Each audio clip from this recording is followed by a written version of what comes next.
आओ जिंदगी को कुछ आसान बनाते हैं। खुशी हो या गम सिर्फ मुस्कुराते हैं। वजह हो या ना हो मुस्कुराने की, फिर भी एक मुस्कान जिंदगी के नाम छोड़ जाते हैं। आओ जिंदगी को आसान बनाते हैं। नमस्कार, स्वागत आप सभी का आपके पसंदीदा कार्यक्रम डॉक्टर कंचन नेगी शो में, जिसका उद्देश्य है देश विदेश से विभिन्न शख्सियतों और संस्थाओं को आप सभी से रूबरू कराना, इतिहास, विकास, विज्ञान के साथ साथ चर्चित मुद्दों पर जानकारियां साझा करना और साथ ही सरकार की योजनाओं को आम जनता तक पहुंचाना। और आज इसी क्रम में आज हम आपको बताएंगे कुछ ऐसे खास देशों के बारे में जहां मरने के बाद के कुछ अजीब और गरीब रस्में हैं, जिन्हें जानकर आप वास्तव में हैरान हो जाएंगे। दर्शकों, अलग अलग धर्मों में मृत्यु के बाद अंतिम संस्कार की अलग अलग पद्धतियां हैं, लेकिन मोटे तौर पर सबसे ज्यादा प्रचलित तरीका या तो शव को दफनाना या फिर उसे जलाना होता है। इस मामले में पारसी धर्म एकदम अलग है।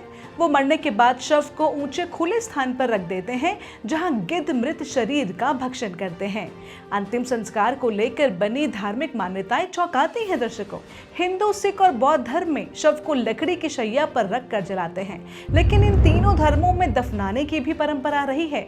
हिंदू धर्म में बच्चों के शव को दफनाने की परंपरा है। बहुत से जगहों पर शवों को नदियों में बहाने की भी परंपरा रही है, लेकिन हाल में शवदाह गृहों में इलेक्ट्रॉनिक विधि से शवों को भस्म करने की प्रथा तेजी से बढ़ रही है। इन सब के पीछे स्पष्ट कारण है। जिस काल में जो आसानी से उपलब्ध तरीका हो, धर्म ने उन्हें वैसा करने की छूट दी।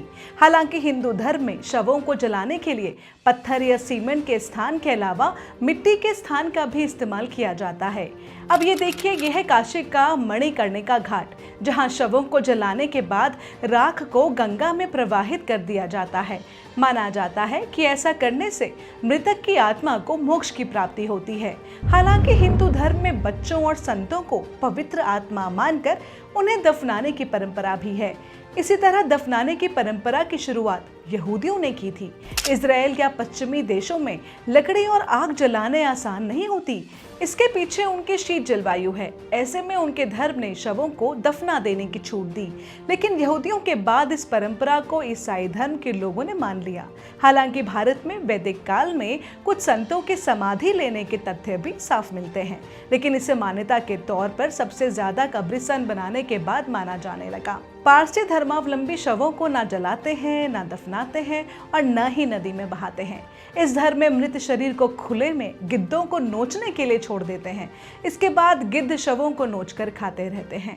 हालांकि बाद के दिनों में गिद्धों की संख्या घटने पर अब वहां भी कब्रें मिलती हैं। पारसी यानी ज़ोरास्ट्रियन समुदाय द्वारा मृतक के शरीर को एक ऊंची पहाड़ी में टावर ऑफ साइलेंस नामक जगह पर रखा जाता है। वो खुला होता है ताकि सूर्य की किरणों से शरीर विघटित हो जाए।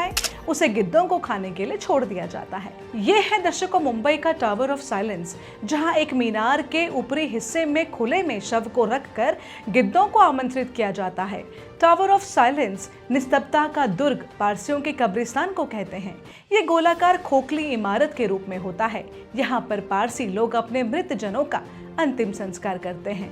दुनिया के अलग अलग इलाकों में लोग कई तरह के रीति रिवाज को मानते हैं और अजीब और गरीब तरीकों से उत्सव मनाते हैं, लेकिन चलिए हम आपको बताते हैं एक ऐसे त्योहार के बारे में जो लाशों के साथ मनाया जाता है। जी हाँ, इस त्योहार के बारे में जानकर आपको थोड़ा अजीब तो जरूर लग रहा होगा, लेकिन ये बात बिल्कुल सही है। इंडोनेशिया की एक खास जनजाति इस त्योहार को मनाती है, जिसे मानेन फेस्टिवल के तौर पर जाना जाता है। मानेन फेस्टिवल को मनाने के पीछे बरप्पू गांव के लोग एक बहुत ही रोमांचक कहानी सुनाते हैं। लोगों के मुताबिक 100 साल पहले गांव में टोराजन जनजाति का एक शिकारी जंगल में शिकार के लिए गया था। पोंग रोमासेक नाम के शिकारी को बीच जंगल में एक लाश दिखी। सड़ी गली लाश को देखकर रोमासेक रुक गया।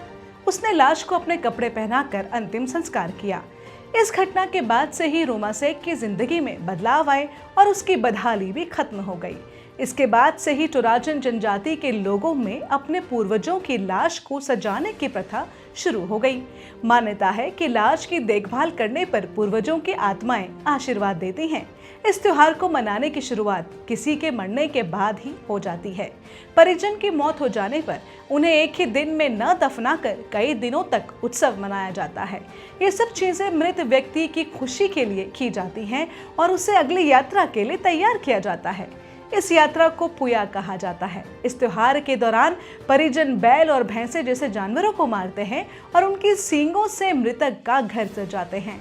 मान्यता है कि जिसके घर पर जितनी सींगें लगी होंगी, अगली यात्रा में उसे उतना ही सम्मान मिलेगा। वहीं इंडोनेशिया में एक और ट्राइब है दर्शकों, जिसका नाम है तोरजा, जो अपने परिजनों के मरने के बाद भी उनका अंतिम संस्कार नहीं करती, बल्कि उसे कई सालों तक घर के एक सदस्य की तरह ही रखती है। उन्हें बीमार मानती है, उनकी सेवा करती है, रोज खाना देती है। जब भी कोई घर में आता है तो इस शव से भी उसका हालचाल पूछता है। ये बहुत विचित्र प्रथा है, लेकिन सदियों से यहाँ चली आ रही है। तोरजा समाज के लोग मृत्यु के बाद भी शव को परिवार का ही हिस्सा मानते हैं।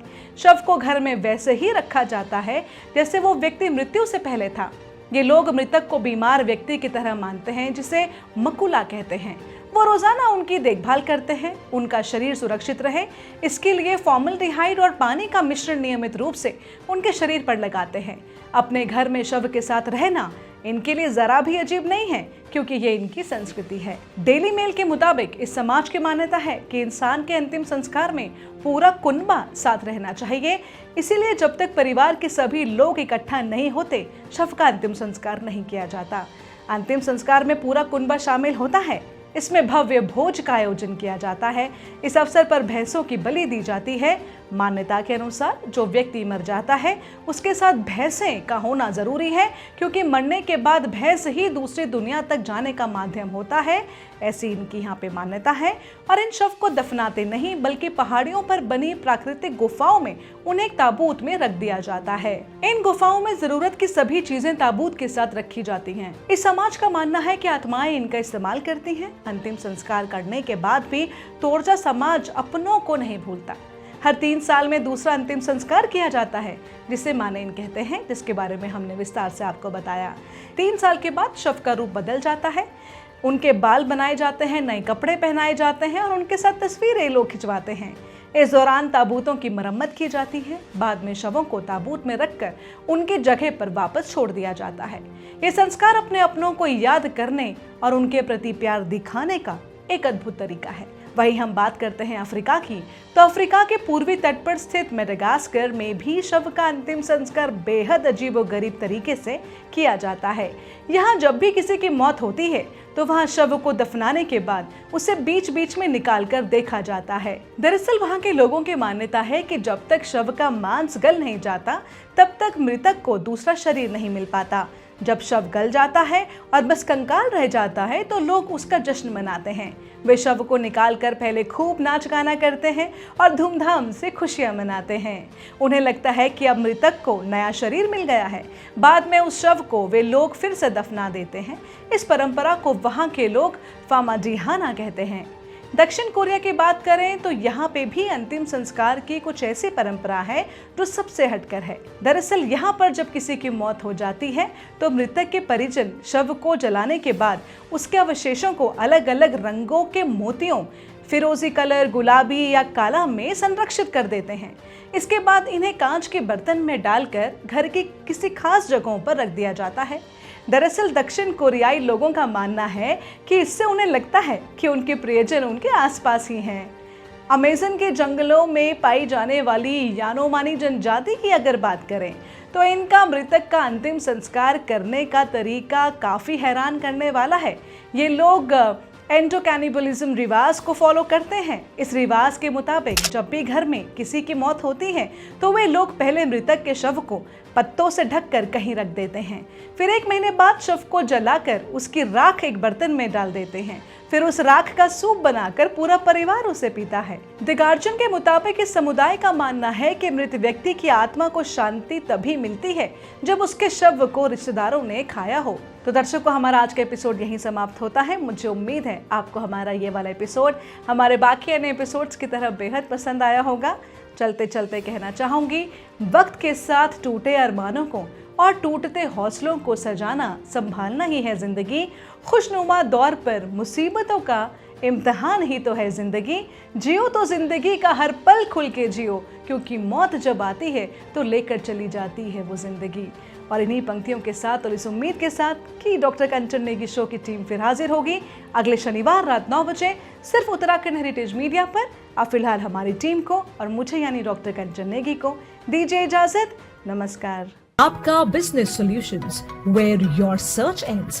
One-stop solution for branding and promotions, training and development, event management, website designing, photo shoot and ad films, short films and documentaries, print and social media, books, pamphlets, posters and banners, coffee table book designing and printing, research and development. Contact us if you want to outshine the rest.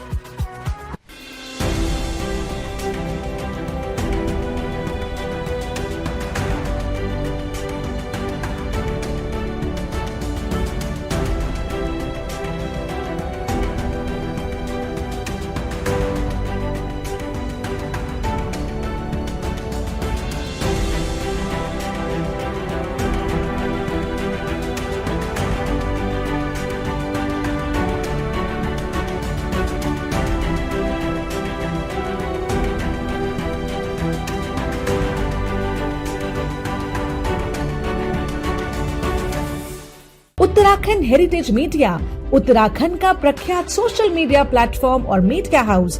जुड़ने के लिए YouTube channel को subscribe करें।